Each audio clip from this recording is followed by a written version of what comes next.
He seemed ordinary, discreet, calm, almost invisible.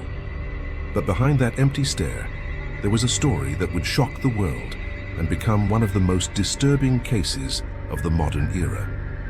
Today, we revisit a file many would prefer to keep locked away forever. A case that forces the question, how does someone who appears normal reach such a dark place? And more importantly, how many times do we ignore the signs before it's too late? This is File 007, and today we revisit the psychological enigma of Jeffrey Dahmer, a man whose mind walked into a place too dark and never returned. Here we do not seek sensationalism, we seek understanding. We try to understand where everything began and where everything was lost, because stories like this do more than scare, they warn. They show what happens when silence lasts too long. Jeffrey Lionel Dahmer was born in 1960. In his early years, he was a child like any other. But after a delicate medical period and a family environment marked by arguments, emotional tension, and loneliness, something began to change. The home that should have been a refuge became a territory of conflict. His parents carried their own pain, leaving little emotional space for him. And little by little, Jeffrey began to disappear inside himself. A slow withdrawal, almost imperceptible but constant. He became more isolated, more introspective, almost always silent. He rarely laughed, avoided contact, and seemed distant from the world around him, as if he were always observing everything from afar, without truly participating.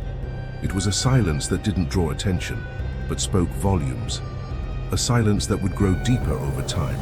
In the middle of this emptiness, he developed an unusual interest in how the body works and in animal bones. Something that, in the mind of a lonely boy, seemed like simple curiosity. But curiosity without guidance can take dangerous paths. No one noticed the signs because they seemed too small. Small actions, small behaviors, small obsessions. But together, they would form a dangerous road. A road no one tried to stop. At school, Jeffrey was considered different. He sought attention through strange behavior, but rarely formed real connections. He began drinking early, trying to silence thoughts he couldn't explain, even to himself. It was an attempt to escape from who he was, an improvised mechanism to endure his own mind. But each drink pushed him further away from control, and the emotional emptiness only grew. As his family life collapsed with his parents' separation, the feeling of abandonment intensified. He watched the household split apart, arguments increase, and stability disappear. And no one seemed to notice how deeply it affected him emotionally. Communication failures, lack of support, and loneliness became routine.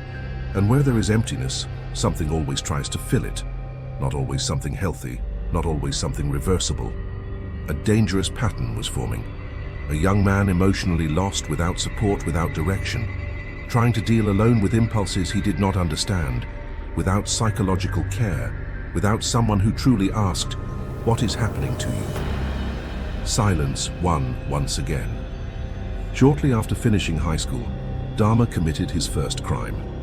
Driven by extreme fear of loneliness, impulse, and emotional loss of control, he crossed a line he could never undo. From that point on, there was no return. The weight of guilt followed him like a constant shadow. But instead of seeking help, he tried to hide everything. And hiding always makes the problem worse. After that, his life became a series of failed attempts to maintain an appearance of normality. Unstable jobs, frequent moves, constant relapses into alcoholism. Anxiety grew alongside the fear of being discovered, and his mind, already fractured, continued to deteriorate. Seeking change, he was sent to the army. For a short time, it seemed things might stabilize, but the problem he carried continued to grow internally. External discipline did not treat internal chaos, and he was eventually discharged. Rules do not replace psychological treatment, and his mind continued to fall. Without direction, he drifted between cities, temporary jobs, and failed attempts to start over. Each change felt like a new chance, but the pattern repeated itself. He carried the problem within him, and wherever he went, it followed. There was no real escape. That was when he went to live with his grandmother, the only person for whom he showed genuine affection. There, he tried to maintain an appearance of normality, routine, responsibilities, family coexistence. But appearance is never the same as healing. In the following years, Dahmer began living a double life. By day, an ordinary routine and discreet behavior. By night, obsessive thoughts and deep isolation. He distanced himself more and more from any real connection and sank into dangerous fantasies. Control became an obsession, and loneliness a constant trigger. Over time, his crimes became more frequent and calculated. Secrecy became part of his identity. Each lie demanded another, even bigger one. His life became a fragile structure. One mistake was enough for everything to collapse. And that mistake was approaching. No one imagined what happened behind the door of apartment 213. It was an ordinary place, a door like so many others, but behind it existed a psychological abyss, a space where limits no longer existed and where reality had been completely distorted. In 1991, something unexpected happened. One victim managed to escape and ask for help. The police arrived at the apartment, and there they found evidence that could no longer be ignored. The secret was exposed, and the world was forced to look at it, without filters, without easy explanations. From that moment on, Dahmer was no longer invisible. His case began to be studied by specialists around the world. Psychologists, criminologists, and authorities sought to understand how it was possible, not to justify, but to prevent. To identify signs that can no longer be ignored, because understanding is also protection. During interrogations, Dahmer spoke coldly, with no apparent emotion. He described fear of abandonment, a need for control, and extreme loneliness.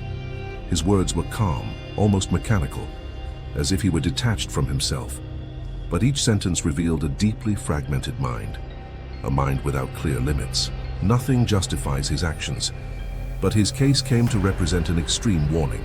Emotional isolation, lack of empathy, chemical dependency, untreated fantasies, and accumulated social failures, a dangerous combination when ignored. He was sentenced to multiple life sentences. He spent the rest of his life imprisoned, away from society. In 1994, he died inside the prison, but his story did not end there. It continues to be studied as a permanent warning. The case of Jeffrey Dahmer is not entertainment. It is not fascination. It is a dark warning about what can happen when signs are ignored. When loneliness, trauma, and abandonment collide. It is not a story to romanticize. It is a story to understand and to learn from. Some monsters do not live in the shadows. They live beside us. They wear ordinary faces, and they go unnoticed until it is too late. Files like this exist to remind us of that, to reinforce the importance of attention, care, and prevention, and to ensure stories like this are never treated as something trivial. File 007 closed.